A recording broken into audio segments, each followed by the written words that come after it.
Warahmatullahi wabarakatuh. Kembali lagi dengan saya Bagas Setia Pambudi dari kelas penyuluhan peternakan dan kesejahteraan hewan 2A Politeknik Pembangunan Pertanian Malang. Di sini saya kembali mempresentasikan tentang pesan komunikasi, bagaimana mengelola pesan.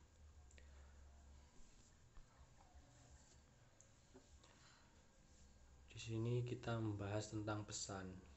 Pesan adalah suatu materi yang disampaikan kepada orang lain dalam bentuk gagasan baik verbal maupun non-verbal untuk mengungkapkan suatu maksud tertentu sesuai dengan kebutuhan orang lain, berkaitan dengan manfaat dan kebutuhannya.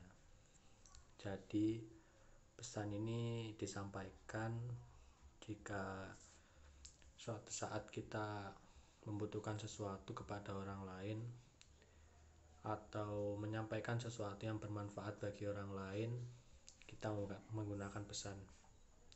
Misal dalam segi memberikan inovasi atau yang lainnya.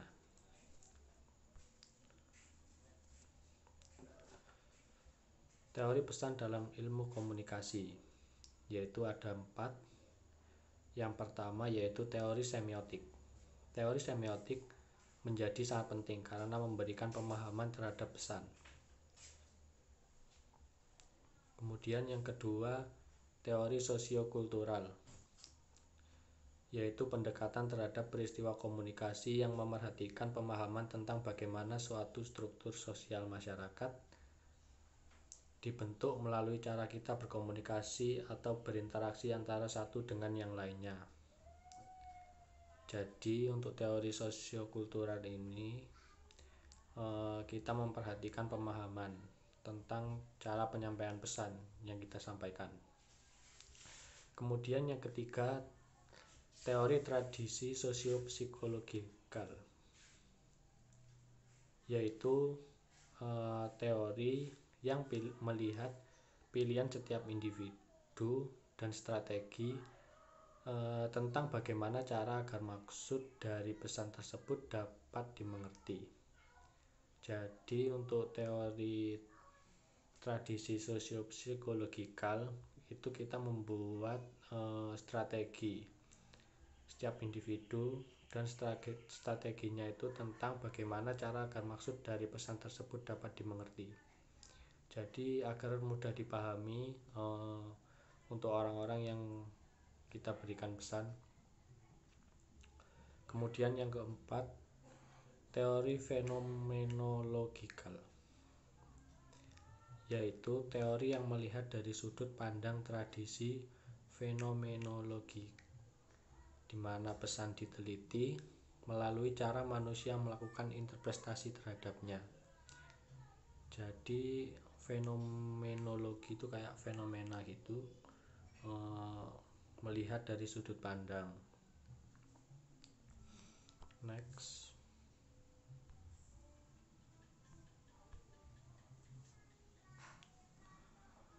Penerapannya. Dalam penerapan, komunikasi sendiri dilakukan karena memiliki fungsi bagi manusia, baik secara individu maupun organisasi. Jadi komunikasi itu tetap digunakan walaupun secara individu, dalam organisasi juga. Misal kita mengikuti organisasi atau yang lainnya, itu komunikasinya juga harus lancar dan baik.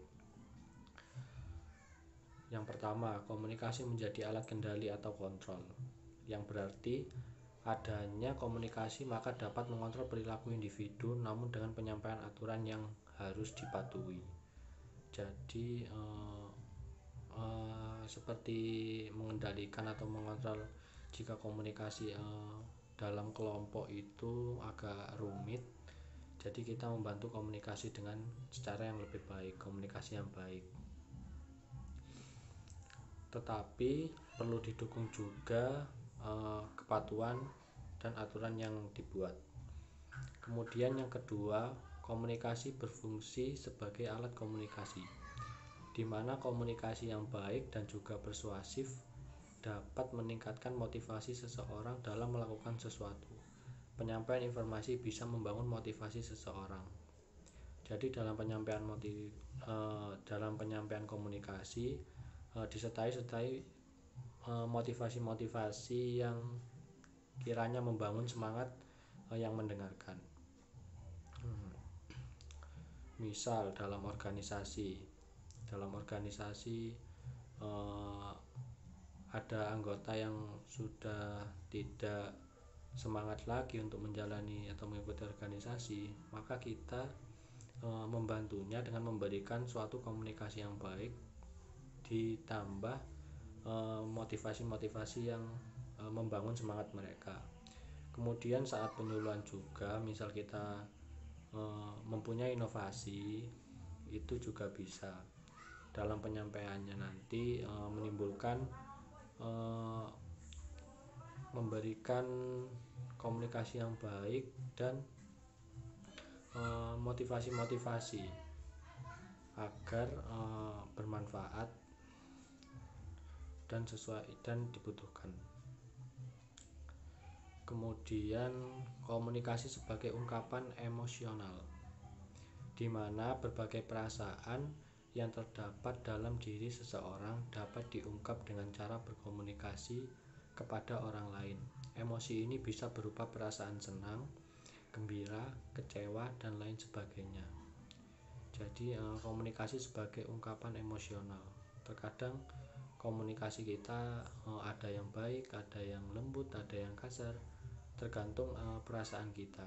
Kadang ketika kita ingin marah, itu nanti komunikasi kepada individu atau kelompok biasanya membuat perpecahan, agak kasar komunikasinya. Tetapi kalau dengan perasaan senang dan gembira, nanti mungkin ada motivasi-motivasi tersendiri yang bisa tumbuh dalam komunikasi tersebut. Kemudian yang keempat, kembali lagi sebagai alat komunikasi yang dapat memberikan suatu informasi yang mungkin dibutuhkan orang lain atau kelompok. Jadi jika komunikasi ini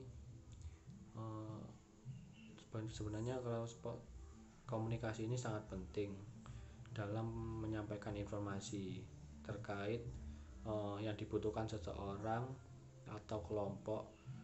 Misal di penyuluhan, di saat kita melakukan penyuluhan ada informasi yang baru dari atasan, kita memberikan informasi yang dibutuhkan kepada para petani atau peternak, itu harus baik.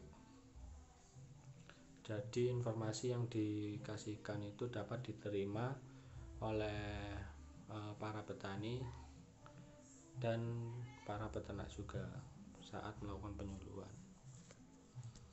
Ya, yang ditambah tadi dengan pemberian motivasi-motivasi yang tadi itu juga sangat penting dalam hal berkomunikasi.